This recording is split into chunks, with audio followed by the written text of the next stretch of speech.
আপনারা তো জানেন যে আমি প্রফেসর ইউনূস যেদিন শপথ নিলেন সেদিনই বলছি যে দেশে ইফেক্টিভ বিরোধী দল নাই, তাই আমি বিরোধী দলের ভূমিকা পালন করবো। মনে আছে না? ভাবছিলাম যে কুসুম কুসুম সমালোচনায় কাজ হবে, কিন্তু না, এরা এত অপদার্থ, এত গণবিরোধী যে এদের সাথে হাসিনার মতো আচরণ করতে হবে বলে মনে হইতেছে। আমি বাড়ায় বলতেছি না, এরা যে লাইনে আগাইতেছে, ক্ষমতাবানকে সেই একই তেল, গণমানুষকে সেই একই অবজ্ঞা, দেশের মানুষ সম্পর্কে সেই একই ধরনের ন্যূনতম ধারণা না থাকা, এই সব কিছু প্রফেসর ইউনূসের উপদেষ্টাদের বৈশিষ্ট্য হয়ে দাঁড়াইছে। দরিদ্র ঘৃণা, ডিজেএফ এর বট বাহিনী লালায় দেওয়া থেকে শুরু করে কেন কাজ নাই যা হাসিনা করছে সেটা করতেছে না। আরে বাবা, হাসিনা তো তার প্রথম মাসে গুম বিচার বহির্ভূত হত্যা করে নাই। প্রফেসর ইউনূসের সরকার প্রথম মাসেই গুম করেছে, বিচার বহির্ভূত হত্যা করেছে, প্রথম মাসে ডিজেএফ এর বট বাহিনী লালায় দিছে, আমার ভিডিও রেস্ট্রিক্ট করে দিচ্ছে। আমি বলছিলাম ডিজেএফ এর বট বাহিনীর সাথে চুক্তি বাতিল করতে হবে, স্বচ্ছতার সাথে দেশবাসীকে জানাইতে হবে শ্বেতপত্র কইরা কিভাবে অ্যাক্টিভিস্টদের পিছনে এই বট বাহিনী লাগানো হইতো, কত টাকা দিয়ে বট বাহিনী পালা হইছে, কোনো স্যাদবেদ নাই। এরা এক কান দিয়ে শুনে আর এক কান দিয়ে বের করে দেয়। আগে আমরা হাসিনার সংবাদ সম্মেলনে তেল দেওয়া দেখতাম, এখন নানা জায়গায় তেল দেওয়া হয়। আর এখন যেহেতু সবচেয়ে ক্ষমতাবান ব্যক্তি আসিফ নজরুল, তাই তেল তার ভাগে বেশি পড়িচ্ছে। আসেন একটু তেল মারাটা দেখি। আপনারা জেনে আনন্দিত হবেন যে ৩৬ জুলাই থেকে আজ পর্যন্ত বাংলাদেশের কেউ বিচার বহির্ভূত হত্যাকাণ্ডের শিকার হয়নি, যার মূল কৃতিত্ব যেতে পারে আমাদের শ্রদ্ধাভাজন শিক্ষক আসিফ নজরুলের নেতৃত্বের প্রতি। এটা হইতেছে অ্যাটর্নি জেনারেল আসিফ নজরুল নিয়োগ দিছে, তো তেল বাড়িচ্ছে আর কি, যে নিয়োগ দিছে, নিয়োগ কর্তারে তেল মারা লাগবি না, এটা তো দরকার আছে, তাই না? তো কইছে যে ৩৬শে জুলাই থেকে কেউ বিচার বহির্ভূত হত্যার শিকার হয় নাই, এই কৃতিত্ব নাকি আসিফ নজরুলের।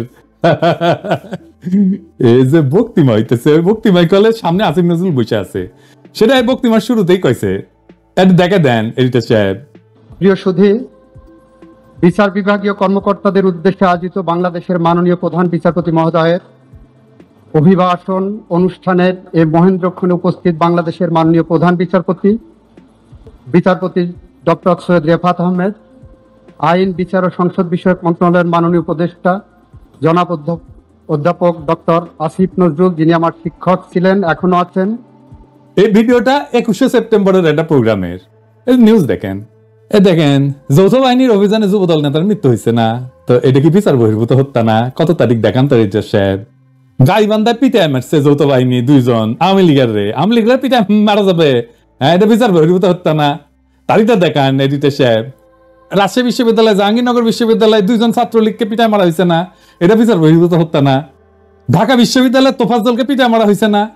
আমরা তো জানি সারা দেশে সেন্সেশন হয়েছে, সবই তো বিচার বহির্ভূত হত্যা। বেকুব এবং চূড়ান্ত তেলবাজ অ্যাটর্নি জেনারেল বানাইছে কে, বুঝছেন তো? তেল তো স্যার এমনি দেয় নাই, আসিফ নজরুলকে সেই জন্য তেল দিচ্ছে, আসিফ নজরুল বানাইছে, বুঝছেন তো? ক্যাঙ্কা মানুষগুলোকে সে আসিফ নজরুল বিভিন্ন জায়গায় বসাচ্ছে, বুঝছেন? এবার আসেন দেশের মানুষকে উপেক্ষা আর অবজ্ঞার কথা দেখি। আমি তো কইলেই হবে না, প্রমাণ দেওয়া লাগবি তো। আসেন দেখাই দিচ্ছি, প্রমাণ দিয়ে দেখাই দিচ্ছি। আমি তো প্রমাণ ছাড়া কিছু কথা কই না, কই না তো। এই যে স্কুলে যে বই পড়ানো হয়, সে একই বই কলে মাদ্রাসায় পড়ানো হয়, জানেন তো? এটা ধর্মীয় কিছু এক্সট্রা বই আলিয়া মাদ্রাসা শিক্ষার্থীদের পড়া হয়, কিন্তু সায়েন্স, কমার্স, আর্টস এর বাধ্যতামূলক সাবজেক্টগুলো মাদ্রাসা এবং জেনারেল উভয়ের জন্য এক এবং অভিন্ন, একই জিনিস। তো সিলেবাস পর্যালোচনা করবে আমাদের মন্ত্রণালয়, কমিটিও করেছে, দেখেছেন তো? এই যে এটা তো কমিটি মাদ্রাসার কেউ আছে নাই, মানে মাদ্রাসার ছাত্ররা মানুষ না, তাদের মতামত নেওয়ার দরকার নাই। তো এর শিক্ষামন্ত্রী বানাইছে ইউনূস, আর তার চাকরিদাতা ছাত্ররা। দেখেন সে হাসিনার নিয়ে কি কইছে, তারিখটা দেখান এডিটর সাহেব। কইছে শেখ হাসিনার দূরদর্শিতার মানুষের আকাঙ্ক্ষা লিখছে উন্নয়নের গল্প। হাসিনার উন্নয়নের সারিন্দা বাজানোর কারিগর আজ বিপ্লবোত্তর সরকারের শিক্ষামন্ত্রী হয়েছে। এডিটর সাহেব এই আনন্দে সারিন্দা বেঁচে দেন না, শুনি হসে হসে, বুঝছেন তো? কারা ক্ষমতা নিছে, যদি কামটা জানলেনি তা হইলেনি, কামও জানে না। আর নিকৃষ্ট ফ্যাসিবাদের দালাল বুইরা খাটাসকে এরা বানাইছে মন্ত্রী। আর এই মন্ত্রী সভারে আমাদের মন্ত্রিসভা কইতে কন, হ্যাঁ, এটা কিছু দেখি সব আওয়ামী লীগ দেখে ইউনিস লীগ হয়ে গেছে, আওয়ামী লীগ আসিফ নজরুল লীগ হয়ে গেছে। এই লোকরে ক্যাঙ্কা করে বানাইছে, আর এই মন্ত্রী বানাইছে যে কাজ হয়ে পড়ে যায়। হাসিনার প্রশংসা করতে করতে তারে মন্ত্রী বানাইছে। ওই কি জানে, ওই বুড়া খাটাস কি জানে? কিছু জানে? কিছু জানে না। ও তো নোর বেরো পারবি না বয়সের ভারে। আরেকটা জিনিস দেখায়, এটা নিয়ে কিছু মনে করেন না, কারণ এটার মধ্যে আমার জিনিস আছে, তাও এক্সাম্পল হিসেবে দেখো। ওটা একটা শিক্ষা বাতাবরণ বলে সাইট আছে, যে এটা টিচাররা ব্লগ লেখে, আপনারা কিছু মনে করছেন না, আবারও কইতেছি আমার নাম আছে তাই সংকোচ হইতেছে দেখাইতে, কিন্তু এটা এমন একটা এক্সাম্পল যে না দেখাইলে মিস করবেন। দেখেছেন দেশ বিরোধী ভয়ানক 3 সাইবার দুর্বৃত্ত, এর মধ্যে কে কোনটা কে জানেন, এর মধ্যে আমিও আছি সাইবার দুর্বৃত্ত। এটা হচ্ছে সরকারি সাইটে জনগণের পয়সায় এই জিনিস, যেটা বাংলাদেশ প্রতিদিন চেপেছিল না, ক্ষমা টমা চাইছে, মাপ টাপ চাইছে, একেবারে ভাই মাপ কইরা দেন আর করুম না, এরকম করে মাপ চাইছে না, সেই জিনিস ইটি দিছে। দেখেছেন মইনুল ইসলাম নামে একটা সিনিয়র টিচার, রংপুর ক্যান্টনমেন্ট স্কুলের মাস্টার, তো এই লেখাটা নাকি তার আবার ব্লগ। বাংলাদেশ প্রতিদিন যে আমাদের নামে কুৎসাপূর্ণ লেখা ছাপিছিল সেটার জন্য মাপ চাইছে, সেটা নিজের লেখা বলে চালাইছে, ওই পোস্টাইছে সরকারি সাইটে, আর এই বুড়া খাটাস সেটা রেখে দিছে ওই সাইটে। এটা সে মাইনুলের চেহারাটা না দেখান না, দেখেছেন কি নুরানি চেহারা। হ্যাঁ, এই বুড়া যে লেখা চুরি করেছে আর আমার নামে সরকারি সাইটে লেখা উঠেছে, এটার জন্য ওটা ব্যবস্থা নেওয়া উচিত না, কিন্তু নিবি না। দেখেছেন মালটার চেহারা দেখেছেন, এই বুড়া এই যে লেখা চুরি করেছে আমার নামে সরকারি সাইটে লেখা উঠেছে, এটার জন্য ব্যবস্থা নেওয়া উচিত না, কিন্তু নিবি না। দেখবেন আমি লিখে দিতে পারি, সামে লেখাটা সরাবে, হয়তো নাও সরাইতে পারে, কিন্তু ওরা কিছু কবে না, এই মাইনুলরা কিছু কবে না। দেখছেন না নুরাই নিছে, এরা নিজের হয়তো জামাতের রকম দাবি কইরা পথ প্রমোশন ভাগায়ও নিছে। যদি আজকে আমি গাইল দিতাম আর হুমকি দিতাম, দেখতেন ঠিকই ব্যবস্থা নিল হইনি। আজ টেস্ট কেস হিসাবে রাখলাম, গালি টালি দিলাম না, দেখেন কি করে, দেখবেন কিছুই করবে না। মানুষে তো কয় আপনি গালি দেন কেন, হুমকি দেন কেন, আমি না আমার গালির জন্য নাকি আমার ভিডিও দেখা যায় না পরিবার পরিজন নিয়ে।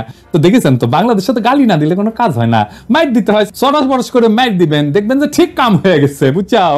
বাংলাদেশে না 2 হাত চালাইবেন, 2 পা চালাবেন, মুখ চালাইবেন তার সাথে, দেখবেন সব কাজ হয়ে গেছে, বুঝছাও। এটা হচ্ছে বাংলাদেশ। হ্যাঁ, আর সুশীলেরা মাইট দেয়, গালি টালি খুবই ভয় পায়, ডরায়, তো এটা আমি কেন এটা ইউজ করবো না, করবো তো। এবার আসেন ইন্ডিয়ার ইলিশ মাছ পাঠানো নিয়ে আলাপ করি।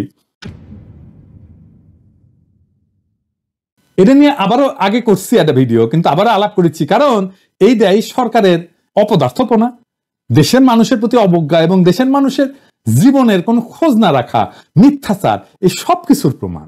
আমি বিষয়ের গভীরে যাওয়ার আগে আমি উপসংহারটা কইয়া দিই। প্রথমত, এটা একটা ভুল পদ্ধতিতে নেওয়া ভুল সিদ্ধান্ত। দ্বিতীয়ত, উপদেষ্টা মন্ডলী একটা টিম হিসেবে কাজ করবার পারিচ্ছে না।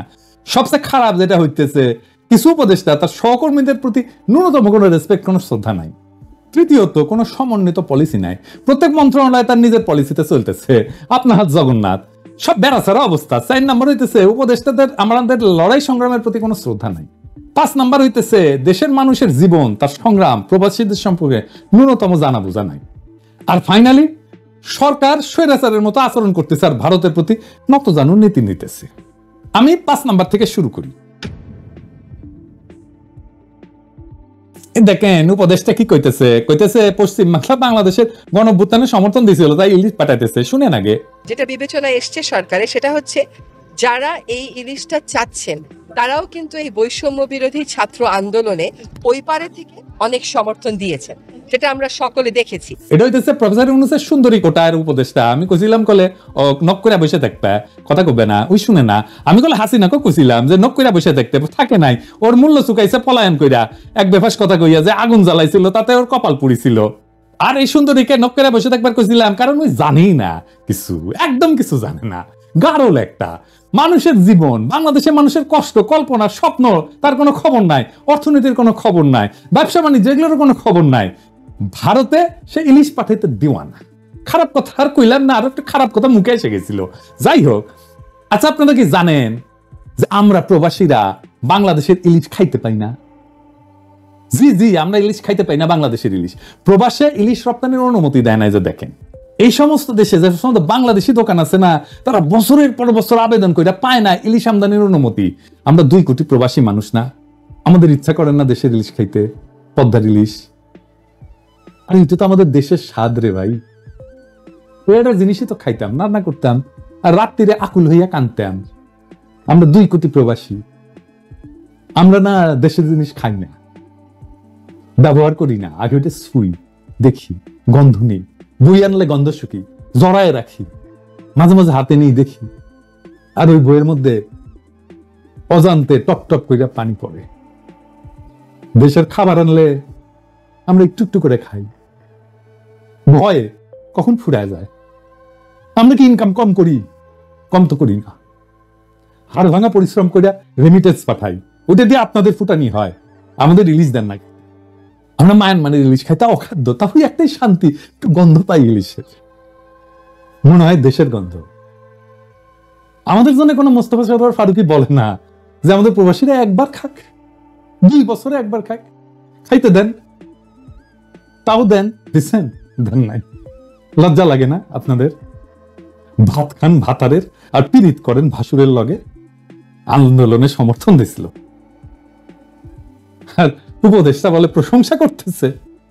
আমি তো ভোট করেছিলাম, 3 লাখ ভোট পড়েছে, 76% মানুষ বলছে ইলিশ পাঠানোটা নিন্দিত কাজ হয়েছে, এটার নাকি বাণিজ্যিক মূল্য আছে, আমরা টাকা দিয়ে কিনতাম না, আমরা কি বিনা পয়সা নিতাম?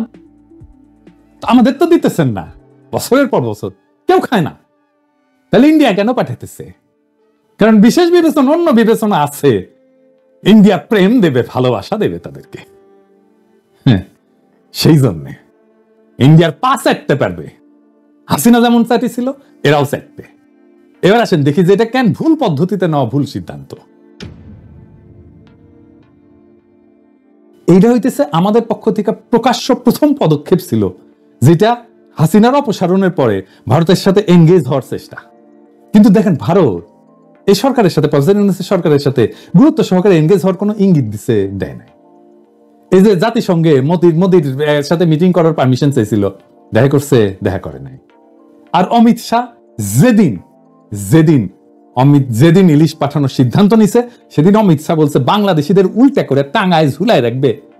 এই অমিত শাহ আমাদেরকে উই পোকা বলছিল, আর বলে ভারত বন্ধু দেশ, হারামজাদা। এই যে ইন্ডিয়া বাংলাদেশ এবং আমাদের জনগণের যে 15 বছর ধরে ক্ষতি করছে, আমাদের নাগরিক অধিকার নষ্ট করছে, হাসিনার ফ্যাসিস্ট শাসনকে টিকায় রাখছে, কোনো দুঃখ প্রকাশ করছে? করে নাই। এখনো তাদের ওই যে গদি মিডিয়া এখনো বাংলাদেশ বিরোধী ঘৃণা ছড়াই যাচ্ছে, আর ওরা প্রেম দিয়েই যাবে। হ্যাঁ, মেরে সকল শিরক না, তাই বলে কি প্রেম দেব না? কিরকম জাউডা দেখেন এগুলো, কিরকম খাইস্টা। এইরকম অবস্থায় একটা যুক্তিসঙ্গত একটা পদক্ষেপ হইতো যে দিল্লির সামনে অতিরিক্ত নম্র হওয়ার পরিবর্তে ভারতের পক্ষ থেকে প্রথম গুরুত্বপূর্ণ পদক্ষেপের জন্য অপেক্ষা করা, যে দেখি তোমরা কেমন বন্ধুত্ব চাও। এই জন্যই যখন ফরিদা আপা ঘোষণা করছিল যে আমাদের জনগণ ইলিশের প্রথম ভাগ পাবে এবং রপ্তানি হবে না, তখন সমস্ত জনগণ উল্লসিত হয়েছিল, প্রশংসা করছিল ফরিদা আপাকে। এখন কেউ কেউ কইতে পারেন যে মৎস্য উপদেষ্টা রপ্তানি নিয়ে সিদ্ধান্ত নেওয়ার ক্ষমতা নাই। যদি এটা সত্য হয়, তাও তিনি বিবৃতি দিছিলেন এবং সরকারের পক্ষ থেকে কোনো বিপরীত কোনো মতামত আসেনি, তখন আসছিল। সুতরাং আমরা এইটাকে সরকারের একটা বিবেচনা প্রসূত সিদ্ধান্ত হিসেবে গ্রহণ করছিলাম এবং সাধুবাদ জানাইছিলাম। তার মন্ত্রী পরিষদের সদস্যরা দেখে নাই, দেখছে তো ওই মন্তব্যটা, দেখছে না? সচেতন ছিল পুরোপুরি। যখন সিদ্ধান্ত হইল রপ্তানি, তখন